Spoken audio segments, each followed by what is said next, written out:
为着要协助农业转型，嘉义县政府为2021年配合水上乡的木瓜产销班，引进智慧管理系统，在12公顷的范围内底，全面使用科技设备来管理果子园。今麦已经收集资料1档外，特别举办新果展，嘛请真侪外县市的人专工来了解。 我们实际上跟智慧农业相对应的一些设备哦。产销班的农民亲身导览介绍园仔内底的家私，嘉义县水上乡这间木瓜农场举办智慧农业成果发表，互想要了解智慧农业的农民实际了解。要努力到这个阶段的话，至少有3到5年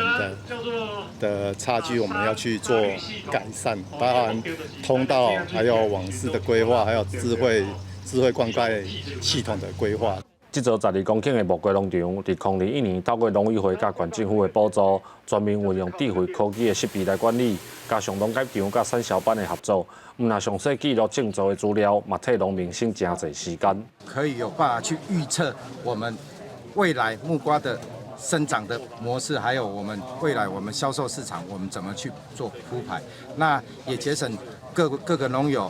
各个工资成本的各项负担。 政府怎么样帮忙这些小农，